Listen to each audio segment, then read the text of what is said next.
nazongisela yo nini masia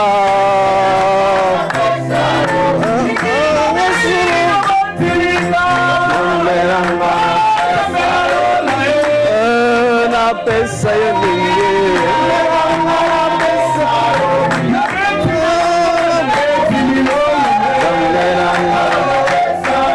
nazongisela yo nini masia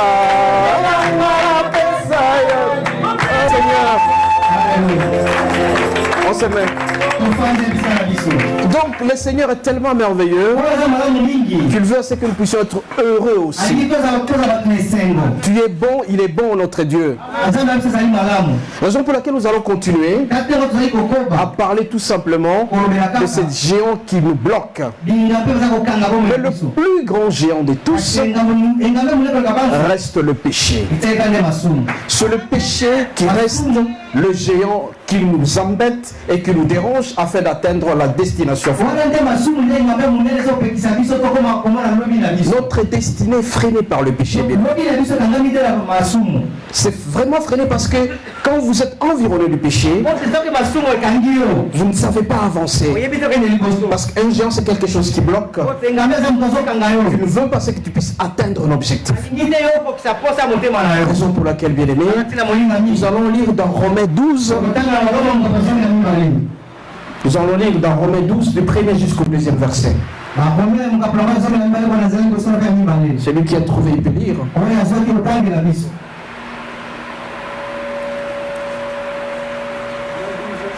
Romains 12, 1er jusqu'au 2e verset. Nous lisons Romains chapitre 12, verset 1er jusqu'au 2e verset. Merci pour nous lever pour honorer la parole de Dieu. Frères et sœurs chrétiens, Dieu est plein de bonté pour nous. Alors je vous demande ceci. Offrez-lui votre personne et votre vie. C'est le sacrifice réservé à Dieu et qui lui plaît. Voilà le vrai culte que vous devez lui rendre. Verset 2. Ne suivez pas les coutumes du monde où nous vivons, mais laissez Dieu vous transformer en vous donnant une intelligence nouvelle. Ainsi, vous pourrez savoir ce qu'il fait et ce qui est bon, ce qui lui plaît et ce qui est parfait. Amen. Amen, amen, amen, amen. Amen. La parole de Dieu est claire là-dessus. Ne vous conformez pas au siècle présent. C'est quoi le siècle présent? C'est ce que nous vivons actuellement. Que ce soit les enfants, que ce soit les jeunes et les vieux. Pour l'instant, bien aimé, vous allez constater avec moi que le monde actuel influence négativement sur la vie des gens. C'est qui nous crée le péché. Vous avez des jeunes gens qui n'écoutent plus leurs parents. Vous avez des jeunes gens qui font ce qu'ils veulent. Et pourtant la parole de Dieu déclare: honore ton père et ta mère. C'est l'unique commandement qui a une promesse. Vous pouvez aller en Europe aujourd'hui, des enfants qui insultent leurs parents. Parce que tout simplement le droit de l'homme dit que l'enfant peut faire n'importe quoi auprès de ses parents. Ça c'est le siècle présent. Et ça constitue un péché pour nous. Parce que nous avons une destination finale que nous devons réaliser à tout prix. Les enfants sont obligés, pour qu'ils soient heureux dans leur vie, d'honorer leurs parents. Si vous naissez, si vous grandissez, vous marchez, vous devez honorer vos parents. C'est ça l'objectif pour vous d'être heureux dans votre vie. Amen, amen. Mais pour le moment, mes bien-aimés, avec le téléphone qui est arrivé, avec tout ce qui existe actuellement, les enfants ne veulent plus respecter leurs parents. Ça s'appelle le siècle présent. Alors la parole de Dieu déclare: nous ne pouvons pas nous conformer au siècle présent.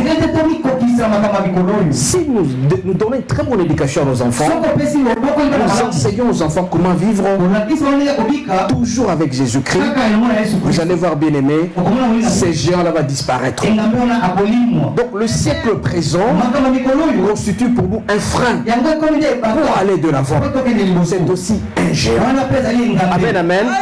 Nous devons cultiver nos enfants, nous devons instruire nos enfants, nous devons éduquer nos enfants dans la présence de Jésus-Christ. Donc quand Jésus-Christ dans votre famille, vous détruisez ces géants-là. Amen, amen.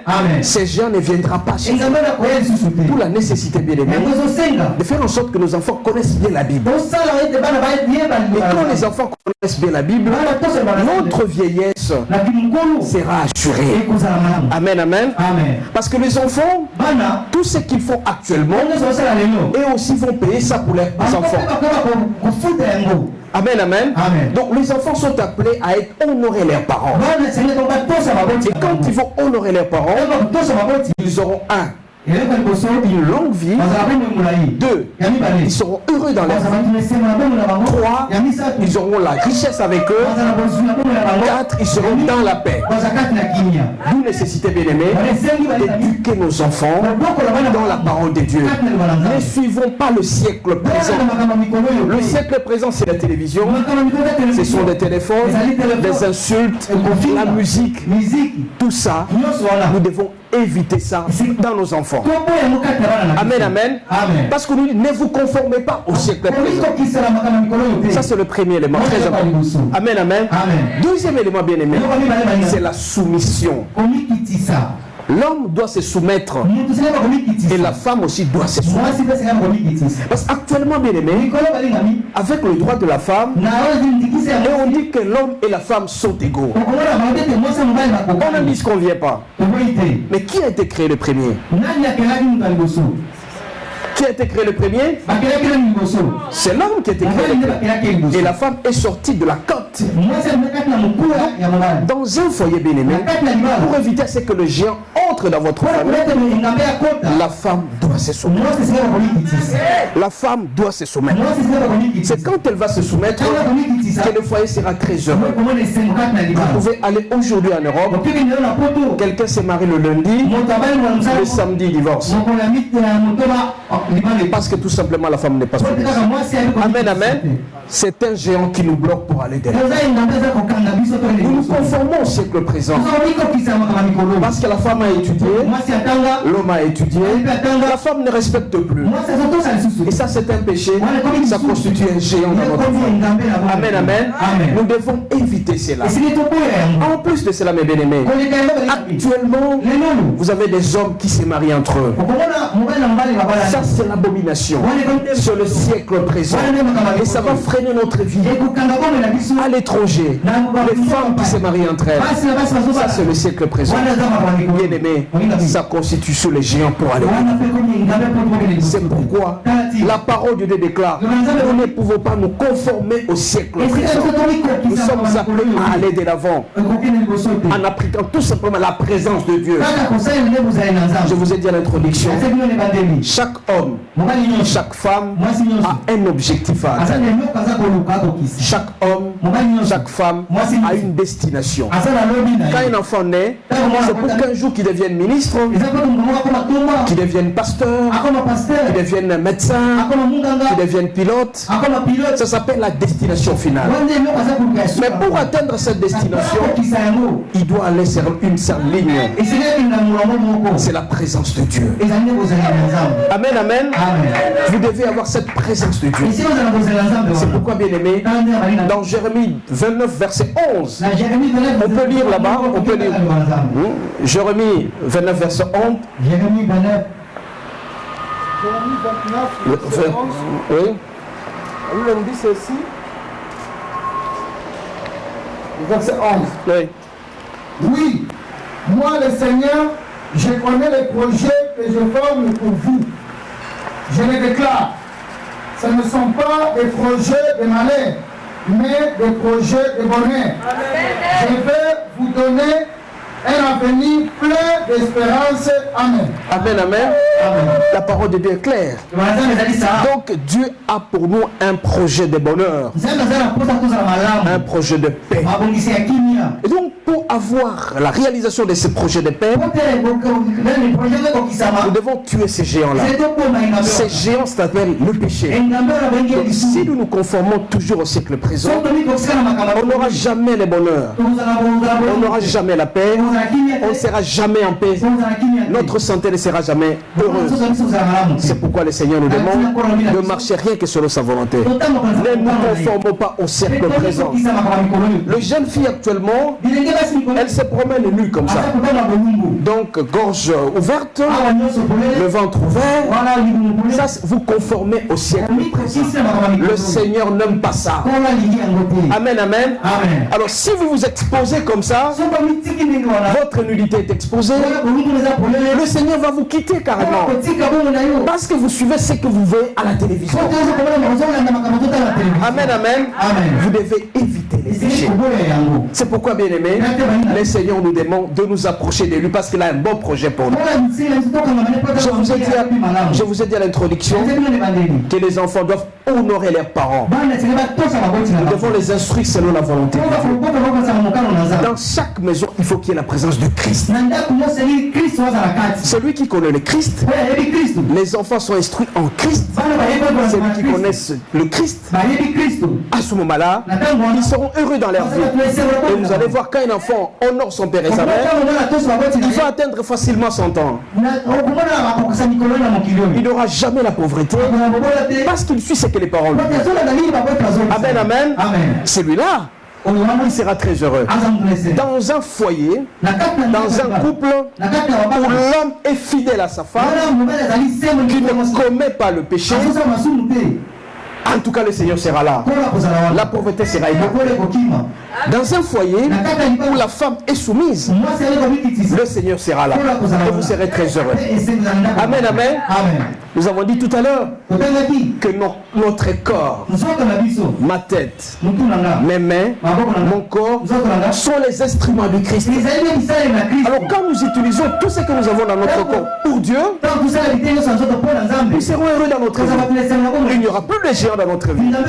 Voilà. Le géant n'est pas seulement le découragement, n'est pas seulement la peur, n'est pas seulement les mauvaises pensées, mais si notre corps est mal utilisé, si notre corps est mal utilisé, si je prends mon corps, je donne à quelqu'un que je ne connais pas, c'est-à-dire que je commets l'impudicité, je commets l'adultère, je fais n'importe quoi, voilà, tous ces démons viendront à moi et ça va freiner ma vie.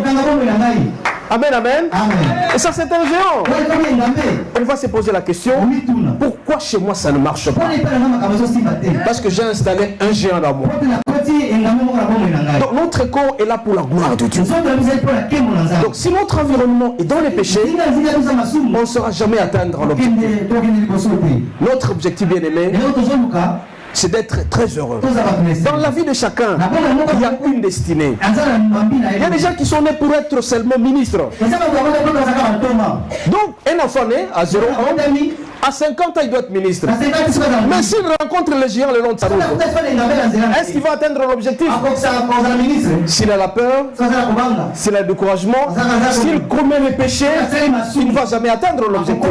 C'est pourquoi, bien aimé, nous allons lire dans Exode 33, verset 4, et de 14 jusqu'à 15.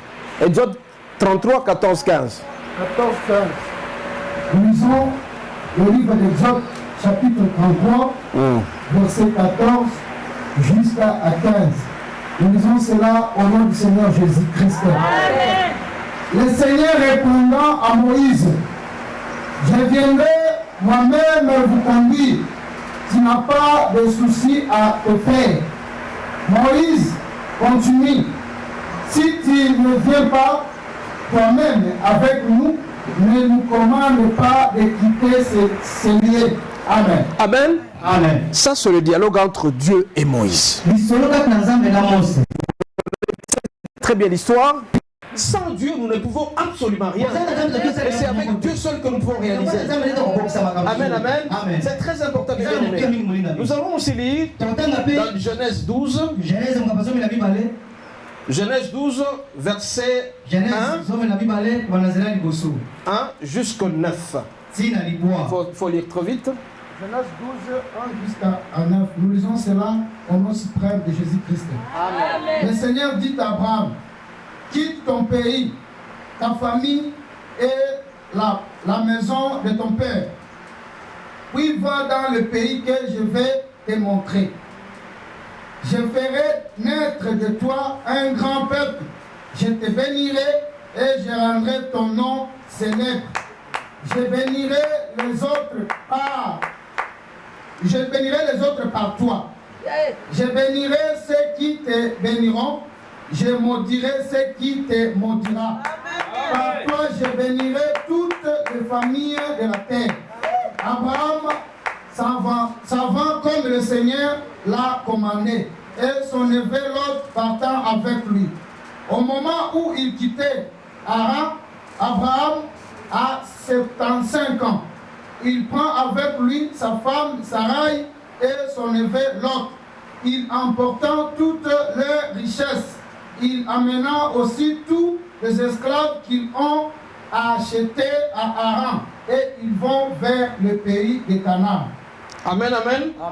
Ça, c'est l'histoire d'Abraham. Il était quelque part, il avait 75 ans. Regardez l'âge d'Abraham. Mais toi, tu as déjà 40 ans, tu te décourages pour un projet. Tu ne sais pas chercher du travail. Tu as déjà 50 ans, tu te dis, ah, on n'a pas jamais. Aux âges de 60 ans, tu ne veux plus te marier. Mais Abraham avait quel âge? Il avait 75 ans. On lui dit de quitter là où il était pour qu'il aille à Canaan. Une destination finale qu'il ne connaissait pas. Mon bien-aimé, nous pouvons connaître notre origine. Nous savons là où nous sommes. Nous savons les études que nous avons faites. Nous connaissons nos parents. Mais notre destination, on ne la connaît pas. Amen, amen. Notre destination, c'est la marche que nous allons atteindre. La destination finale. Abraham avait 75 ans. L'homme qui a 75 ans, c'est qu'il est déjà âgé. Mais il a accepté de quitter là où il était jusqu'à la destination finale. Notre destinée, bien-aimé, c'est le voyage que nous devons réaliser. Quel que soit notre âge. Si tu veux faire les affaires, tu as 80 ans, il faut le faire. Donc tu peux vivre encore 30, 40 ans. Parce que le Seigneur nous a dit, nous allons vivre jusqu'à 120 ans. Si tu as 70 ans, tu cherches du travail. Cherche le travail. 80 ans, cherche du travail. Il ne faut jamais vous décourager. Parce que la destination finale, la destination finale est là. Cette destinée, bien aimé, c'est quand vous allez marcher avec nous. Donc ne vous découragez jamais. C'est pourquoi la définition de ce que nous cherchons dans notre vie est certaine. La définition de ce que nous cherchons doit être connue à l'avance. Amen, amen. Le Seigneur est tellement merveilleux, à telle enseigne qu'il est toujours avec nous quand nous marchons.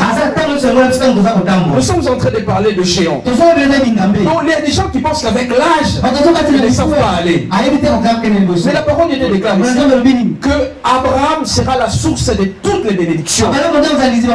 Il bénira ceux qu'ils béniront.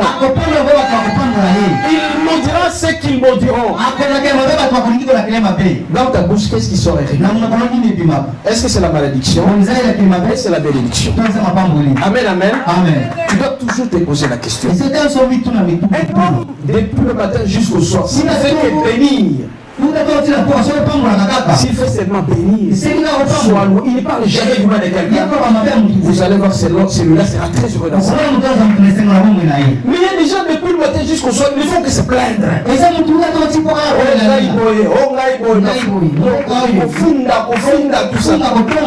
fait de le faire, ta vie sera pourrie. Abraham, c'était un homme qui ne faisait que bénir le Seigneur. Quel que soit son âge. Toi aussi pose-toi la question. Tu ne fais que te fâcher. Pourquoi te fâcher? Tu te fâches contre qui?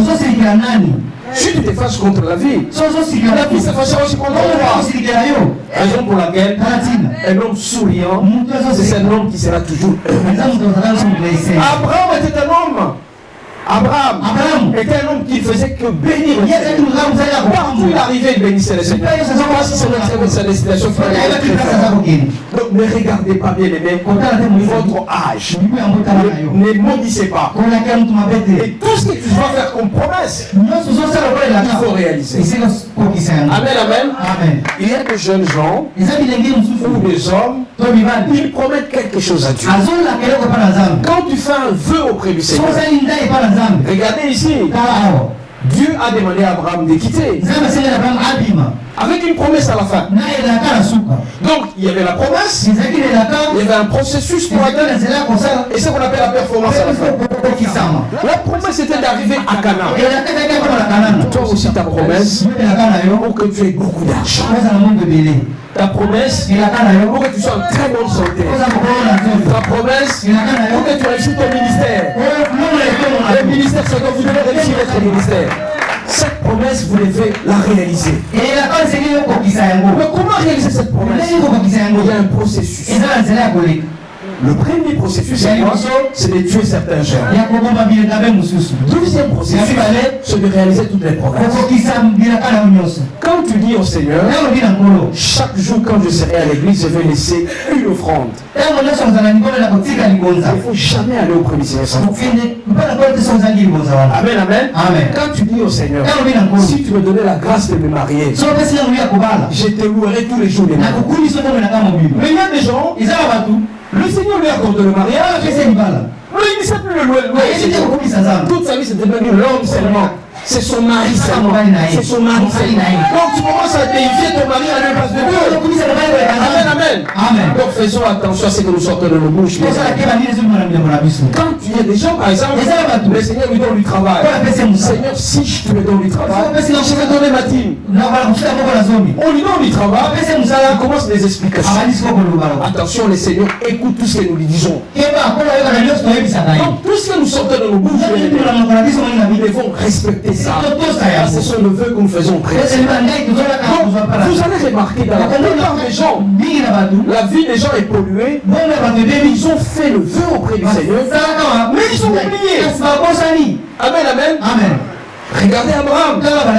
Abraham a dit au Seigneur qu'il va faire l'essentiel, et Dieu a cherché à prendre son fils, Isaac. Abraham a accepté. Et désormais il est devenu la source de toutes les bénédictions. Donc dans ton ventre sortira toutes les nations si tu respectes Dieu. Amen, amen. La parole de Dieu déclare, je te ferai la source de toutes les nations. C'est comme ça qu'il est devenu Abraham. Parce qu'il a marché avec Dieu. Tout ce qu'il fait comme vœu, lui le réalise. Mais toi l'homme, tu peux faire un vœu à ta femme. Est-ce que tu as déjà réalisé? Est-ce que tu réalises le fait que tu fais à ta femme? Nasuka sasa na kusomela yo kimbunga nguo takusia nguo mais la femme du monde les explications tu oublies que quand tu as parlé le ciel a entendu et aussi la femme quand le mari quitte le boulot tu vas commencer à te servir facilement mais à un certain moment tu commences à dire oh mon temps et les enfants vont. Est-ce que tu as respecté ce que tu as sorti comme promesse? Bien aimé, nous devons faire attention à nos promesses.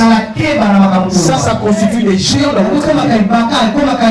Tout ce que tu fais comme vœu auprès du Seigneur, il faut réaliser. Cette bouche ici, c'est à la fois la vie et la mort. La vie, c'est quand nous bénissons régulièrement. La mort, c'est quand nous maudissons. Amen, amen. C'est très important dans notre vie, bien aimé. Nous sommes appelés à marcher selon la volonté. Raison pour laquelle ces géants, nous devons les briser. Les géants de malédiction. On ne respecte pas nos vœux. Amen, amen. Le Seigneur nous aime. Il veut que nous puissions marcher selon sa volonté. Nous allons dire, bien aimé, Jacques 4, le 7e jusqu'au 8e verset.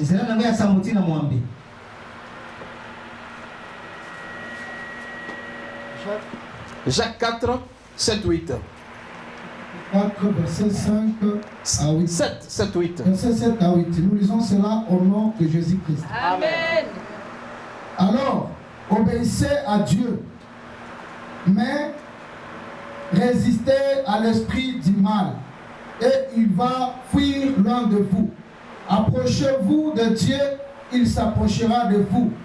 Purifiez-vous, vous qui êtes pécheurs. Nettoyez vos cœurs, vous qui êtes faux. Amen. Amen, amen. Amen. Tout à l'heure, je vous ai dit la présence de Dieu est très importante dans la vie de quelqu'un. C'est cette présence qui fera en sorte que le Seigneur agisse en nous. Si vous n'avez pas la présence de Dieu, vous serez entraîné par les passions du monde. La parole de Dieu déclare dans Jacques 4, verset 7 et 8, nous devons fuir le diable.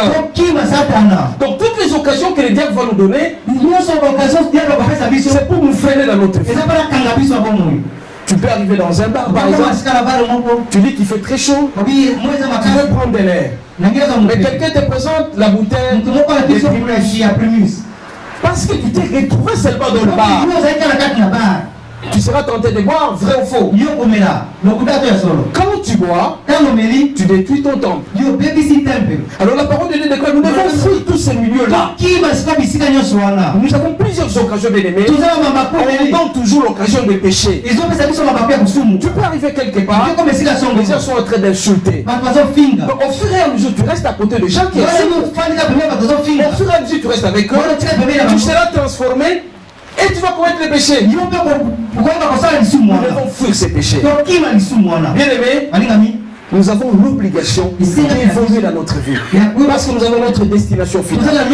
Notre destinée est là. Nous allons être très heureux dans notre vie. Alors si nous nous laissons entraîner par le péché, notre environnement est péché, on n'atteindra jamais notre destinée. Donc notre destinée, notre destinée, c'est notre vie. On sait que nous sommes dans Dieu. Dans la présence de Dieu est d'une importance capitale dans notre vie.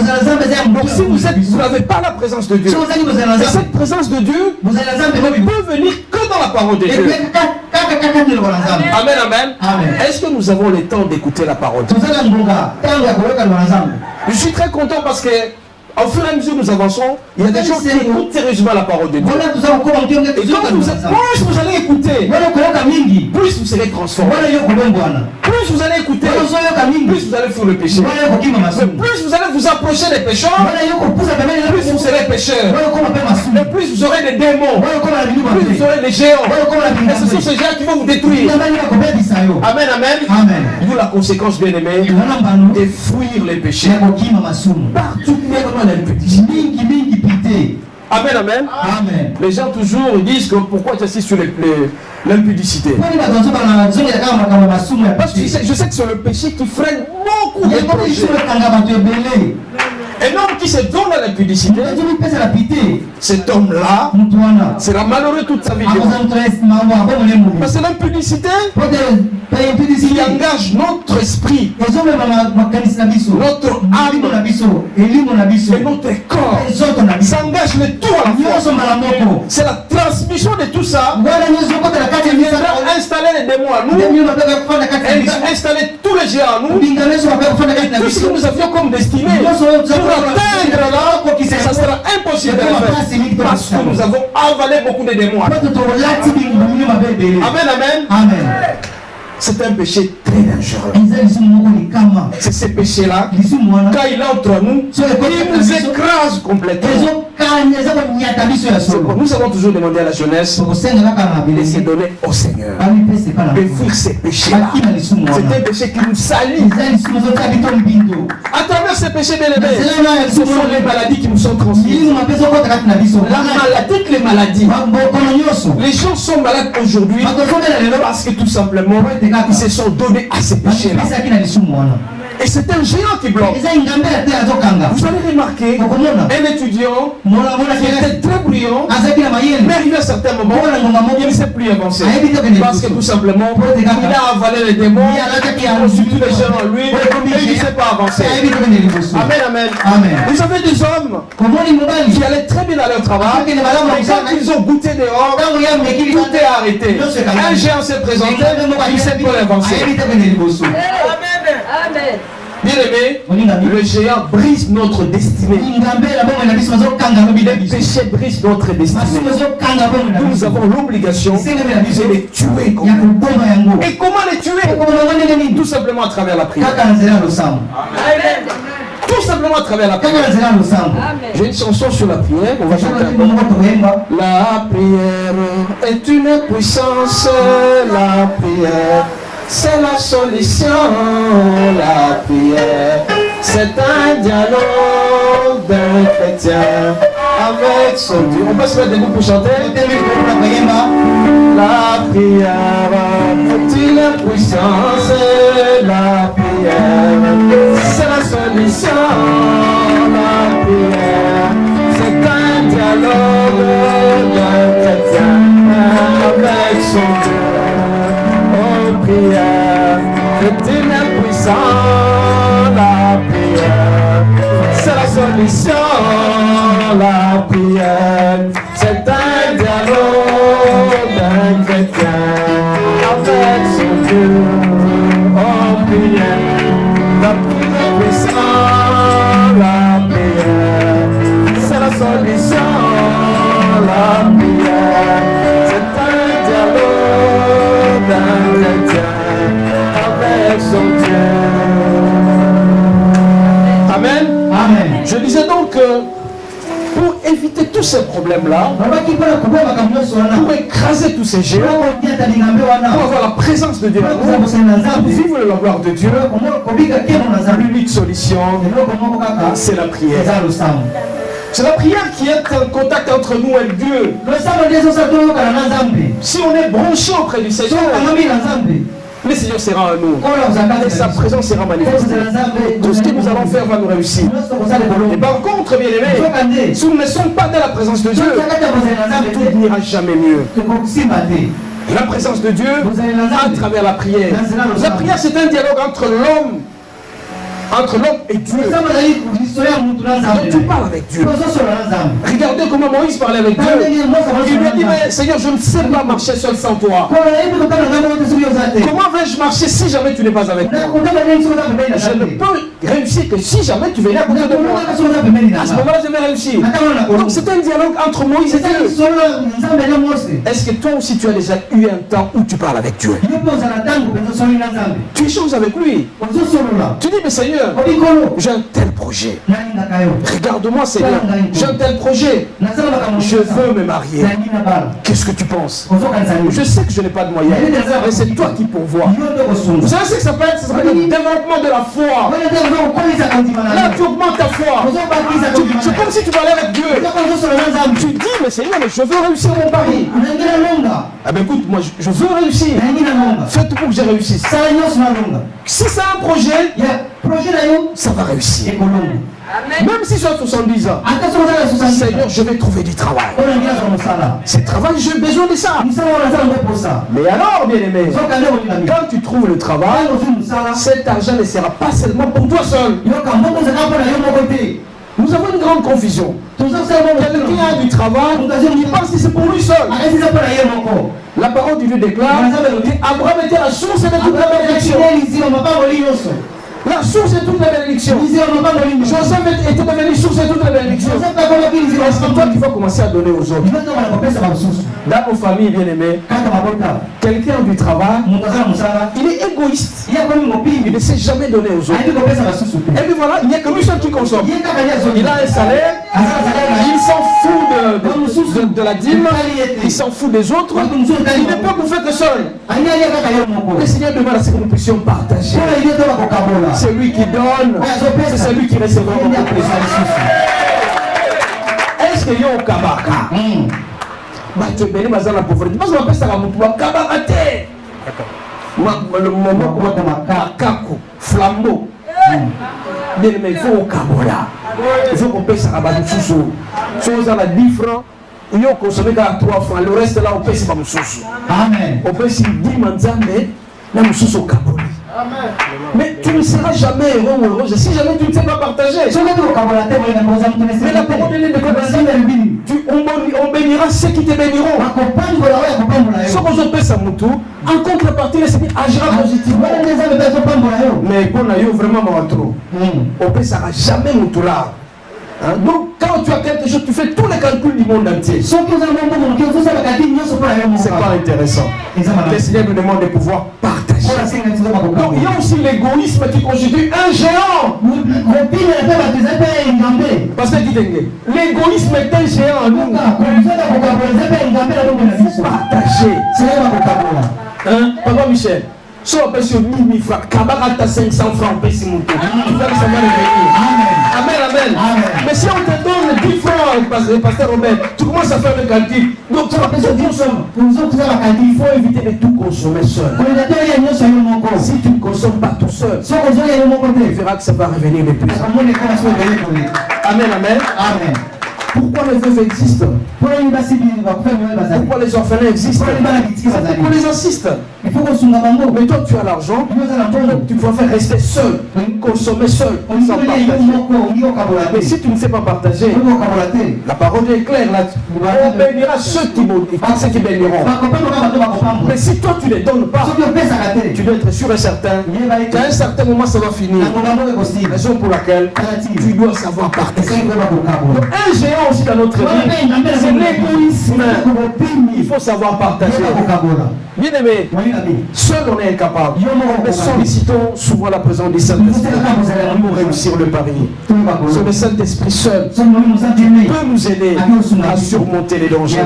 C'est quand nous aurons la présence du Saint-Esprit, le Saint-Esprit nous aidera à comprendre l'importance de la présence de Christ. Et ça va augmenter notre foi. Augmenter notre foi en échangeant avec Dieu. Échangeons avec Dieu régulièrement à travers la prière. Et quand cette prière sera vraiment profonde, à tout moment, en lisant la Bible, nous allons gagner les paris. Nous allons tuer tous ces géants-là. Nous allons tuer les découragements. Nous allons tuer la peur. Nous allons tuer la pauvreté. Nous allons tuer l'égoïsme. Nous allons tuer toutes les maladies. Nous allons tuer la souffrance. Tout ça, ça nous freine. La fois dernière, on nous a dit qu'il y a des maladies qui sont héréditaires. Voilà, ce sont les géants. Mais que nous devons tuer. Mais comment voulez-vous que nous puissions tuer ces géants si on ne sait pas prier Dieu? Si on ne se donne pas à Dieu, si on n'est pas dans la présence de Dieu, c'est la présence de Dieu seul qui peut nous donner à aller de l'avant. C'est pourquoi nous allons nous concentrer. Nous allons incliner nos têtes. Inclinons nos têtes, réalisons la présence de Dieu parmi nous. Nous allons dire au Seigneur, c'est vrai que nous sommes pécheurs. Nous sommes incapables de pouvoir nous approcher de lui parce que nous sommes de plus en plus pécheurs. Nous allons demander à ses cœurs qu'il vienne auprès de nous, que nous puissions réaliser sa présence. C'est sa présence seule qui peut nous aider à aller de l'avant. Nous sommes souvent moulus dans les péchés. Nous sommes toujours dans les découragements. Nous sommes toujours dans la maladie. Nous sommes toujours dans la peur. Et pourtant notre destination finale est bien définie. C'est la réussite. Cette réussite ne peut jamais être sans lui. C'est pourquoi nous allons nous concentrer. Nous allons parler au Seigneur. Chacun parlera calmement au Seigneur. Il va lui dire, il va lui présenter tous ses projets. Jérémie 29 verset 11, il dit, j'ai un projet de bonheur et de paix. Le Seigneur ne regarde pas notre âge. Il ne regarde pas notre état. Mais il regarde tout simplement sa présence à nous. C'est pourquoi ce soir, nous allons lui représenter notre présence devant lui. qui nous accorde la faveur de réaliser nos projets. Chacun va citer son projet. Il va citer son projet.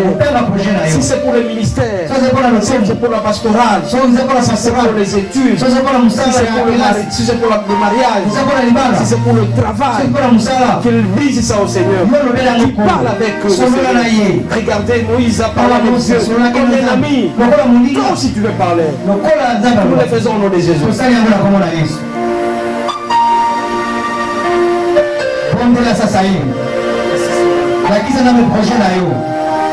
Soki libala yebisa, soki musala yebisa, soki voyage yebisa, soki mongondo yebisa. Réaliser présence dans la pour le cap de il est là. Quand on mission ensemble à moyen d'amis. On va tous aller faire, on va tous avoir les tickets, ils ont passé le monde là yo. La qui ça me pose à mon saïa, pose à mon thème là yo. Comme vous avez étudié dans quel âge on dit que ça moyen d'amis. Il est là parmi nous, il est là présent. Ani ko yo kan ni ko sa ko loko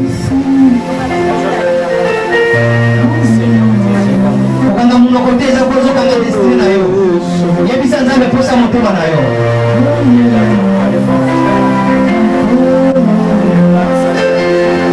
kwa ministère na yo kwa voyage na yo molinga mi ani ko yo ka yo reze pesa nzambe ka tena sura poko leo ile la parmi nous.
Silence. Nous allons garder un moment de silence. Seigneur, nous sommes tes serviteurs. Nous avons parlé de ta part. Regarde tous les projets qui te sont déposés. Il y a ceux qui veulent se marier. Il y a ceux qui veulent trouver du travail. Il y a ceux qui veulent être guéris. Mais ceux qui sont incapables, c'est toi seul qui peux exécuter cela. Mais comment ils vont réaliser ces projets sans toi? Marche avec eux. Marche avec moi. Tous les projets que nous avons, Seigneur, nous les déposons entre tes saintes mains. Seigneur, nous voulons chasser la pauvreté. Nous ne pouvons pas te servir si nous avons le cœur qui souffre. Nous ne pouvons pas te servir si nous sommes affamés. C'est avec notre force seule, Seigneur. C'est avec ta présence aussi que nous allons réaliser nos projets. Seigneur, il y a de géants qui nous bloquent. Nous détruisons complètement. Nous voulons les détruire complètement. Nous voulons les tuer complètement. Et nous voulons à ce que tout le monde soit heureux dans sa vie. Avec ta présence, notre Dieu. Tout ce que Moïse te demandait, tu lui donnais. Tout ce qu'Abraham te demandait, tu lui donnais. Tout ce que Jacob demandait, ce que Isaac demandait, nous sommes l'émanation d'Abraham. Nous voulons obtenir ce que nous demandons. Donne-nous cette grâce, Seigneur. Et nous voulons que prochainement, nous témoignons de ta présence. Sois avec nous, notre Dieu. Nous avons laissé prier. Au nom de Jésus. Amen. Amen.